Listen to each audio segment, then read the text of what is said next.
con el licenciado Julián Cerulle. Vamos a hablar un poquito brevemente de él. Nació en República Dominicana, hijo de inmigrantes árabes, profesional del área de Derecho, con especialidad en Derecho de Trabajo y Seguridad Social. Sus estudios realizados en la Sorbona, ciudad de París, Francia. Buenas tardes, Julián. Muy buenas tardes. Gracias a ustedes por la invitación. Y en primer lugar, darle las gracias porque atendieron muy bien a mi hijo ayer. Sí. Eso es parte de la cortesía. Don Julián. Julián. Sí. No, por respeto, siempre me dirijo a usted con ese, porque mi papá me decía... El don y el usted separa a las personas. Bueno. Un poeta decía... Ese es un criterio burgués. Un poeta decía que es el don de don Hidalgo, que para ser don tiene que tener algo. Claro. Así es. Pero me complace compartir este escenario con usted, sí, por su larga trayectoria de servicio a los trabajadores. Y me recuerdo en los años de 79. Las décadas bellas. Exacto, cuando la huelga de tabacalera. En el 82. En el año 80, no, en el 79. Cuando el río Yaque tenía agua. Cuando me recuerdo que yo le tenía que llevar a mi papá la comida, porque estaban dentro de la fábrica en una huelga para conseguir reivindicaciones sociales. Usted era el gestor de esa lucha titánica, que yo fui, gracias al Señor, bendecido con esa lucha, porque mis estudios lo hice a través de esas negociaciones y de esas conquistas que se lograron en esa época, sobre todo para los trabajadores de tabacalera. Y fueron 7 días de huelga ocupando la empresa, y esa huelga se caracterizó de 750 hombres dentro de la fábrica, y las máquinas estaban limpias, el local estaba limpio, y llegó un momento en que le dijimos: si no ceden hay una salida, entréguennos la administración de la tabacalera. Sí, yo me recuerdo perfectamente, y eso es una de las grandes conquistas de los trabajadores en el sector de negociaciones. También está el hecho de Citra Corazán, del cual usted fue fundador. Claro. En la momento de concesión de su... ya tiene 45 años. Y toda esa vida se la entregué a ellos. Y como siempre, nunca cobré un centavo por nada. En ningún convenio colectivo, ni en la huelga tabacalera, en ninguna huelga, nada, nunca cobré. Señor Julián, quiero preguntarle, tengo entendido que en el 96 usted fue designado director general del Seguro Social, ¿verdad? Entonces, en su trayectoria, y como usted ha venido viendo cómo se ha desarrollado y cómo ha evolucionado la sociedad, ¿qué diferencia usted puede palpar desde esa época hasta ahora en el sentido del beneficio que tiene el trabajo? Fíjate, el Seguro Social, cuando yo entré, el que quería estudiar corrupción de Estado no tenía que ir ni a la Sorbona de París, ni a Oxford de Londres. Ahí tenía el máster. Ahí tenía el máster.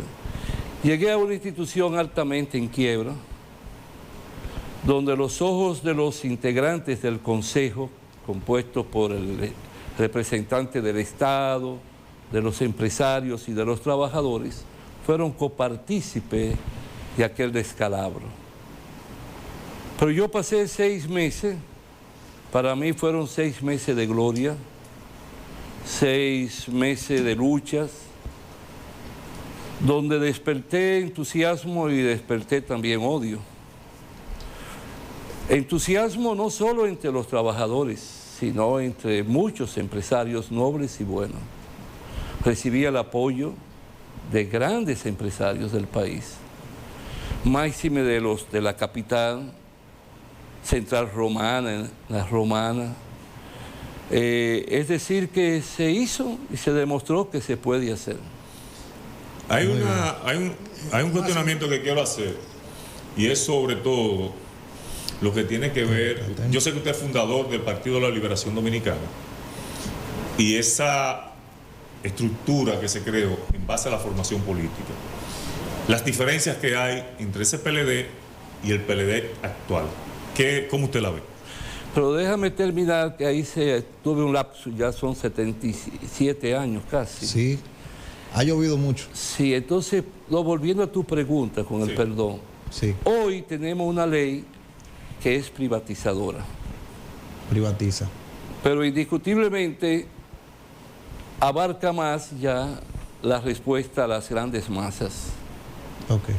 Ahora bien, con esa ley que no es más que una asimilación del decreto ley de 1980, del 1 de enero, de Pinochet, que se consideró que era la panacea para la seguridad social, lo que hizo fue entregarle todo al sector financiero, por un lado, lo que concierne a las administradoras de fondos de pensiones, y en lo que concierne a la salud, se le ha entregado al sector privado. Y la salud de una nación, de un pueblo, no puede ser privatizada. Tiene que ser una absoluta y única responsabilidad del Estado, de un país. ¿Por qué? Porque si todos nacemos iguales, eso no significa que si tú, por tu esfuerzo, tu trabajo, tú forjas una fortuna, una riqueza, un patrimonio, puedas tener un seguro médico internacional o un gran seguro nacional. Pero en lo que respecta a la generalidad, ricos y pobres, tiene que partir de que el Estado tiene que ofrecer la garantía y la protección y la estabilidad a que todo ser humano sepa dónde ir y cómo lo van a atender sin pensar en el más mínimo centavo. Comprendo. Por ejemplo, cuando yo para el 1969, y perdonen que ponga un ejemplo personal, estudié en París, lo primero que tuve que hacer fue, en los primeros 30 días, presentarme ante el hospital universitario. Allí vengo, me desnudo, una toalla, para ir a todas las áreas para una evaluación general. Tenía que ir cada 6 meses. Si yo no ponía mi certificado médico sobre el escritorio, porque eran pequeños escritorios, como eran doctorado y maestría, no me daban el examen. Pero aquello yo nunca tuve que desembolsar un solo centavo. Una vez me enfermé, fui a un hospital y allí se me atendió de un todo sin importar que yo fuera un extranjero. Gratuitamente. Esa es la gran diferencia que debe de existir y por la cual se debe de propugnar. Entonces, sobre la pregunta que tú haces, yo no soy quien ya para opinar sobre los asuntos internos de un partido en el cual hoy no milito. Eso no quiere decir que no tenga buenos amigos, personas queridas por mí. En aquel tiempo, cuando afloró, yo recuerdo, yo conocí a don Juan en París. Él se fue de Benidorm, España, a París. Entonces tuve la suerte a través de mi tercer hermano de poder conocerlo porque me llevó a su apartamento donde él vivía. El famoso apartamento de París, donde iban los líderes nacionales. Ahí iba todo el liderazgo nacional en sentido general, pero también iban grandes personajes, ministros, primeros ministros, diplomáticos, donde quiero decir que muchas veces don Juan no tenía con qué comer y no era capaz de decirle a uno de esos amigos, hoy no tengo con qué comer. Eso no lo sabe el pueblo. En aquel apartamento que formaba parte, en aquellos apartamentos que eran parte de un hotel, quien lo llevó ahí fue uno de los fundadores del Movimiento Popular Dominicano, que se llamó Máximo López. Fue un hombre extraordinario, se fue a París, vivió, escribió hasta para el periódico Le Monde, que es el gran periódico francés, y murió allí. Lo conocí a él el día que fuimos a despedir en el noviembre del 69 a don Juan al aeropuerto de Orly. Don Juan soñó con educar a su pueblo, con enseñarle a pensar, enseñarle a razonar y al mismo tiempo cultivar el intelecto político. Y el PLD nació con esa fragancia, nació con ese concepto. Por eso se forman los círculos de estudio.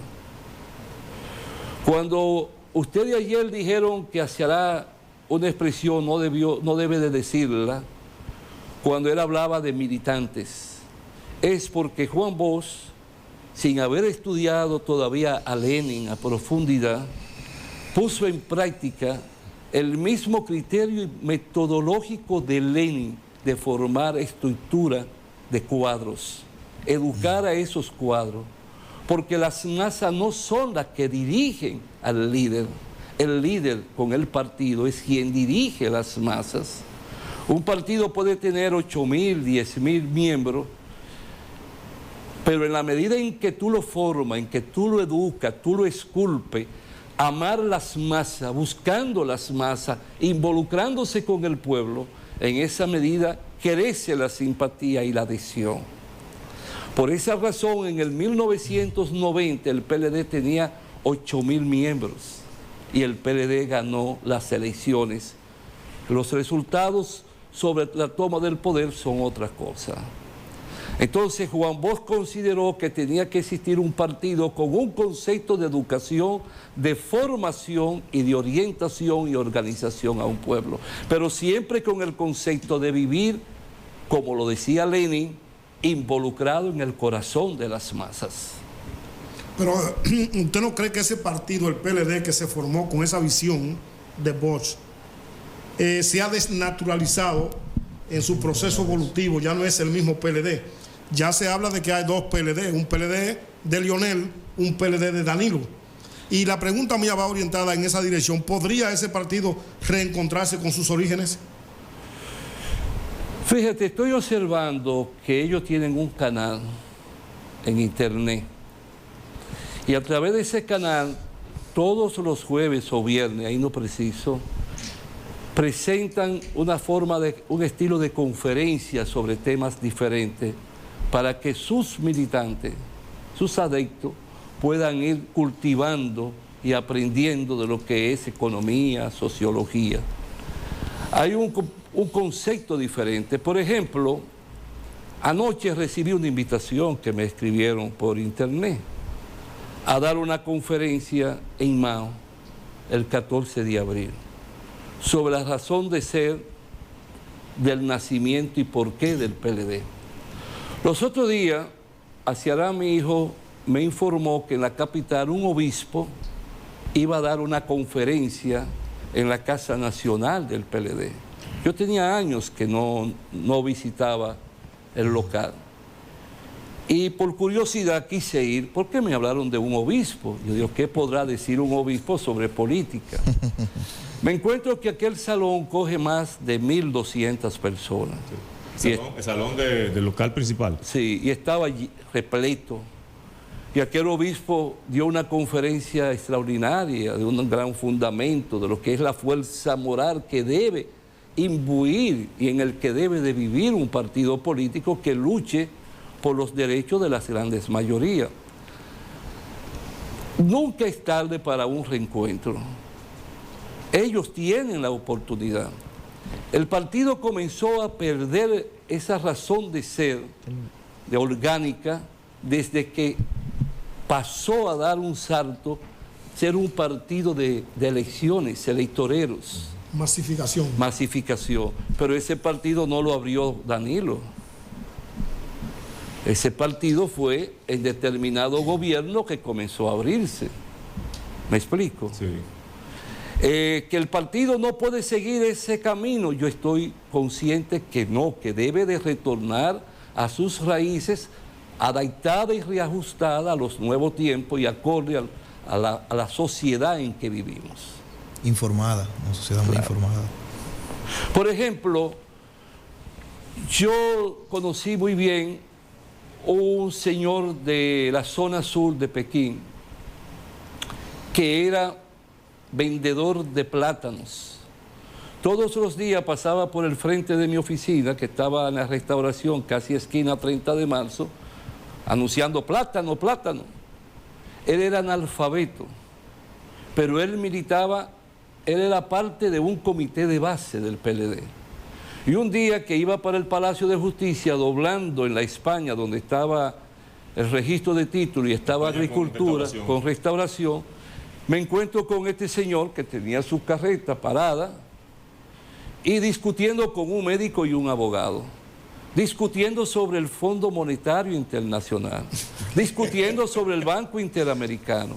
¿Por qué? Porque cuando había un analfabeto en un comité de base o en un círculo de estudio en particular, entonces los folletitos que don Juan había escrito tenían que ser leídos en voz alta para que el analfabeto escuchara y con ese sexto sentido del analfabeto pudiera también ir memorizando y los otros explicándole y analizándole para que él tuviera un concepto analítico. ¿Me explico? Sí, no, fabuloso. Por eso yo siempre he dicho que todo el mundo puede ser diputado, puede ser senador, pero no todo el mundo tiene las condiciones. Un obrero, aunque sea analfabeto, si tiene el concepto de razonar e introducirse dentro de las contradicciones que brotan de una sociedad y emitir respuestas, nada le impide que pueda ir a razonar al Congreso. Podría decirse que la vida partidaria de Julián Cerullo se cerró, que ya no volverá a militar en un partido. Política. Militar en un partido. Julián fue presidente del comité provincial, fue miembro del comité central, uno de los miembros más votados en determinado momento a nivel nacional, la figura política más emblemática en términos de sacar votos en un proceso interno de organismo, porque antes no se usaban todas esas mañas que se usan ahora para sacar votos, se hacían espontáneas por el trabajo político, y en determinado momento esa figura sacaba la totalidad de los organismos que existían en la provincia a la que pertenecía. Entonces era una figura emblemática del partido y todo el mundo admiraba a esa figura, pero de repente fue apagándose en el tiempo, y por eso hago la pregunta de si ya se cerró el ciclo de la vida partidaria del líder de Julián Cerullo, que en determinado momento fue clave en esta provincia. Fíjate, yo creo en lo generacional. Cuando yo escuché ayer el debate, el diálogo entre ustedes y Asiaraf, mi hijo mayor, me sentí muy feliz, porque él me escucha algunas veces que yo hablo con él, hablamos entre padre e hijo, estamos en la oficina, vamos a almorzar juntos y surgen intercambios de impresiones o sugerencias de un viejo a un joven, que indica el yo haberme sentido orgulloso, que creo en una nueva generación, creo en nuevos valores, y en el país hay una juventud muy bella, y una juventud que lo único que necesita es que lo orienten, los guíen y sepan inculcarle lo que es la moral, lo que es la dignidad, lo que es la solidaridad y la lealtad. Y me doy cuenta, acordándome del diálogo de ayer, que él habló de todo eso. Y veo en el PLD rostros muy jóvenes. Muy jóvenes. Así es. Mire, doctor, gracias, de verdad que nos sentimos más que orgullosos de tenerlo a usted con nosotros aquí en este programa, Las Verdades de la Tarde. Un placer inmenso, ¿verdad? Porque contar con personas como usted, un hombre sabio e inteligente, y nos complace también saber que estuvo escuchando la entrevista con su hijo, que estuvo participando con nosotros. Y ayer precisamente le hablábamos y le hacíamos preguntas a él con relación a la situación de cómo él veía a Abel Martínez como postularse como candidato del Partido de la Liberación Dominicana a presidente de la República, y él con tanta seguridad y firmeza decía que lo veía en una posición muy alta. Yo también le felicité a él por la manera como se manejó y cómo se maneja, y lo felicité incluso por las respuestas contundentes y la firmeza que tiene como hombre. Sus palabras me dejaron de verdad complacido. Ahora voy a escucharlos a usted y que los televidentes los escuchen con su sapiencia, su inteligencia. ¿Cómo usted puede ver la apreciación y la aceptación de Abel ya como candidato presidencial del partido, aunque usted no esté militando? Fíjate, yo llego a la oficina y allí me encierro ya, porque trabajando y estudiando. Pero creo que es una persona joven. Lo vi nacer en el partido, como vi a Francisco Domínguez Brito, como vi a otros que se han ido. Lo vi batallar como fiscal, lo vi batallar para buscar su candidatura a diputado. Lo observé en su dirección como presidente de la Cámara de Diputados. Lo he observado siendo alcalde. Lo que más me impresionó fue que a los 15 días dijo: si no me pagan, lo voy a delatar. Voy a poner un letrero grande en la pantalla donde salgan los nombres de los que no cumplan con sus obligaciones impositivas. Y a la semana observo que, por ejemplo, recuerdo en la Duarte con Estrella Sadalá, salió esa pancarta con 10 empresas que no estaban pagando y ellos se vieron llamados a pagar. Es un concepto de expresión de autoridad de Estado. Es como yo decir, bueno, o es que estoy ante un Bukele en El Salvador, que para mí no tiene una ideología definida de izquierda o de derecha, sino un concepto de Estado y piensa nacionalista en la estabilidad y el desarrollo integral de su pueblo. Yo creo que él va a ir caminando, va a seguir caminando y podrá robarse el corazón de un gran porcentaje del país. Yo me permití una vez escribirle, y lo voy a divulgar que no es correcto, y hacerle una humilde sugerencia, que la voy a compartir con ustedes y los televidentes. Una primicia.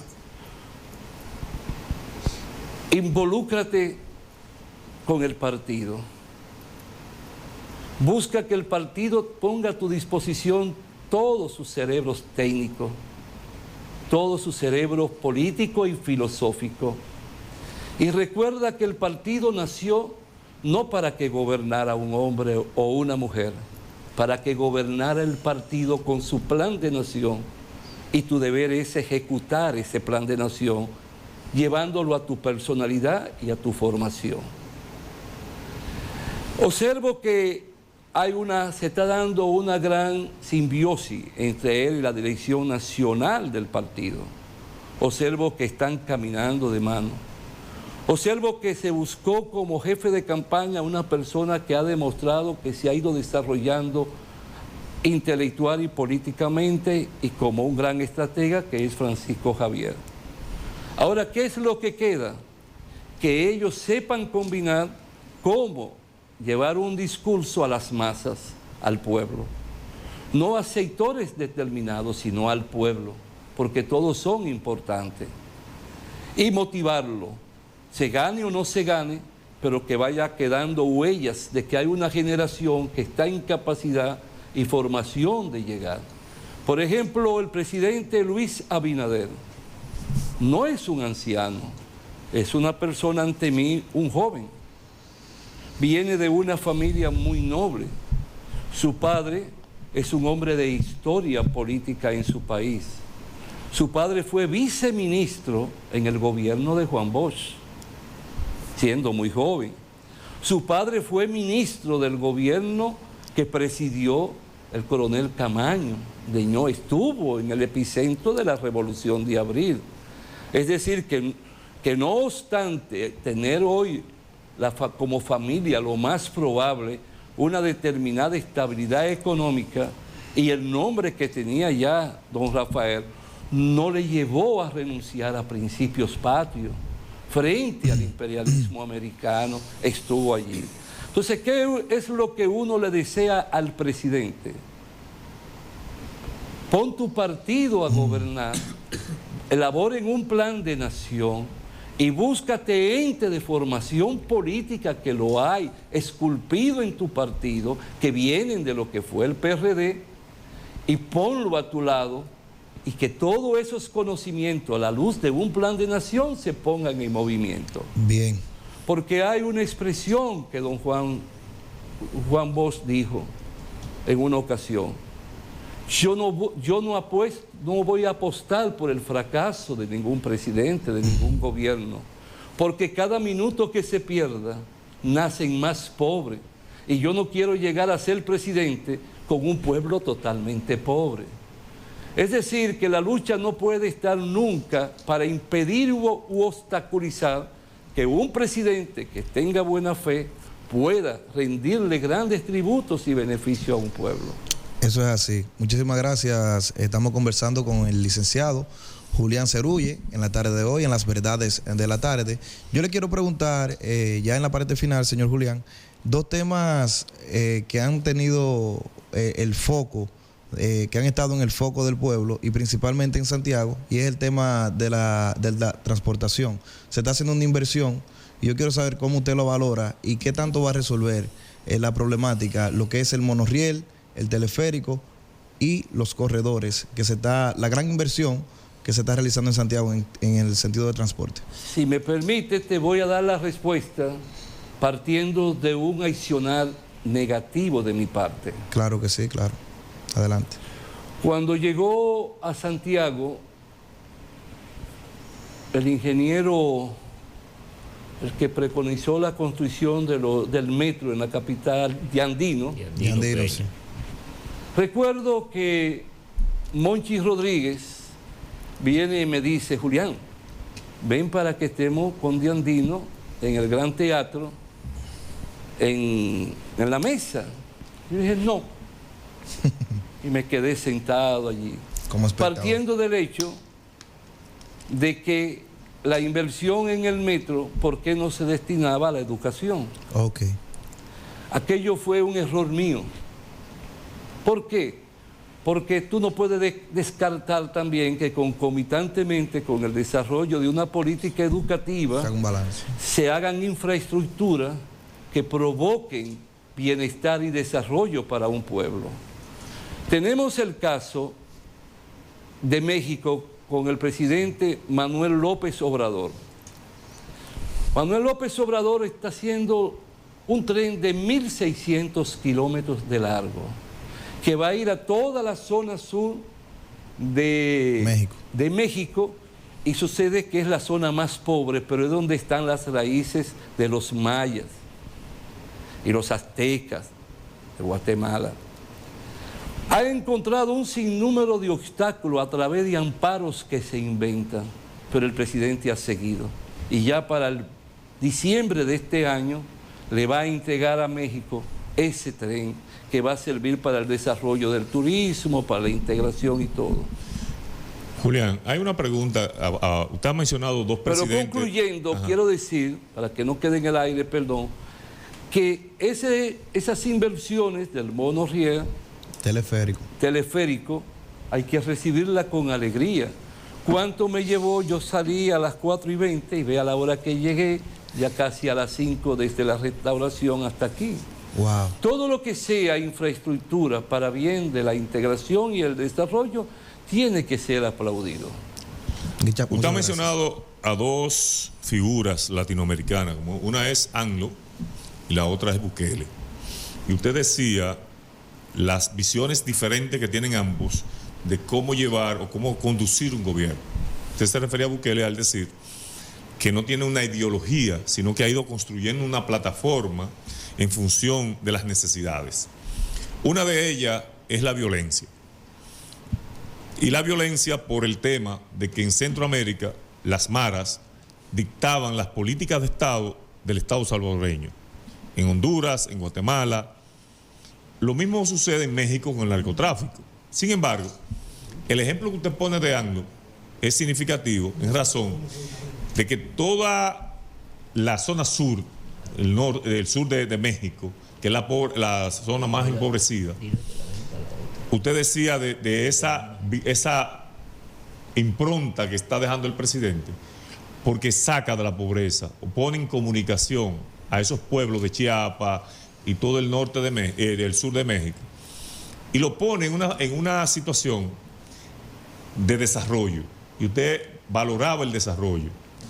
Pero hay algo que realmente nos quisiéramos sintetizar, y es que se está hablando mucho de derechos humanos, y es una de las partes fundamentales del discurso de mucha gente cuando se habla de violencia. ¿Usted está de acuerdo con el tema que ha desarrollado Bukele al respecto de las maras y del desarrollo de lo que es la forma de perseguir la violencia en El Salvador? Fíjate, con otro ejemplo personal, y pido perdón de nuevo. En el programa de Ustedes y Nosotros, que dirige José Fabián, me hizo una pregunta. Y según él, los datos que me enseñó, más de 6 millones de personas vieron ese video. Y la gran mayoría son salvadoreños. Lo que hay que observar, cuál es la situación que se da en cada país, para tú saber buscar una respuesta. En El Salvador no dirige la seguridad, la policía ni la guardia, lo dirigían las bandas. En El Salvador no había tranquilidad para un niño ir a la escuela y retornar de la escuela. En El Salvador no se podía ni bailar en las calles. Entonces este joven presidente tomó la decisión de enfrentar las bandas, el vandalismo. Y hoy se están viendo resultados. Derechos humanos no es el derecho de dejarte hacer en el accionar ni en el hablar lo que te dé la gana. Derechos humanos es estar en consonancia con los principios del imperio de la ley. Y nadie puede violentar el imperio de la ley. Cuando el hijo del Chapo, con una pandilla, tiroteó un avión de las Fuerzas Aéreas, ahí ANLO no mandó a dar beso. Ahí se enfrentó la pandilla, cayera quien cayera. Despídelo. Entonces, hay que ver la autoridad de Estado. El Estado no puede ser dirigido por grupos. Tiene que ser dirigido por el pueblo a través de quienes le gobiernan, quienes legislan, quienes hacen justicia. Nosotros le damos las gracias formalmente a este equipo, a Julián Segurulle. Julián nos ha complacido. Necesitamos que regrese a este Pero una programa. pregunta, ¿qué me hiciste sobre si ya, hasta que uno no muere, no puede decir del agua No de puede esa descartar, fuente, no puede voy a descartar beber? nada. En esta parte, pero yo tenía otra pregunta. Porque te puedo decir, tengo gente a quienes le tengo un gran cariño, como también de quienes han ido. Por ejemplo, yo no puedo venir aquí a atacar el líder de Izquierdo. No. Porque Izquierdo es una persona querida por mí, al igual que Altagracia, que vive en Cienfuegos, creo. Y también porque para mí la política no es ir a hablar mal de nadie. La política es aportar. Eso es así. Estamos plenamente agradecidos en este programa, Las Verdades de la Tarde, de su casa, Julián. Gracias. Y Cada vez esperamos que pronto gusten, tenerlo de nuevo, ya con más espacio de tiempo, para que podamos desarrollar una conversación. cuando gusten. Que estamos encantados con Ay, un hombre permítanme erudito, ¿eh? darle las gracias a la familia que es propietaria de este canal, Ah, porque me enteré el sábado pasado que ellos también están pasando los sábados las alocuciones que volví a dar ahora también por televisión. ¿Volvieron las alocuciones? Sí. Las voy a seguir. Hay que darle seguimiento. Falta importante. mucho por hablar. Vamos. con Segurulle, de Van verdad. como 8 alocuciones que la pueden ver en YouTube. la vamos perfecto. a ver La vamos a y, buscar. y nos quedamos con hambre de seguir conversando De seguir con usted. conversando. Por lo Cuando cual guste. lo vamos a invitar muy pronto. Estuvo conversando con nosotros el licenciado Julián Segurulle. Jonás, apáganos.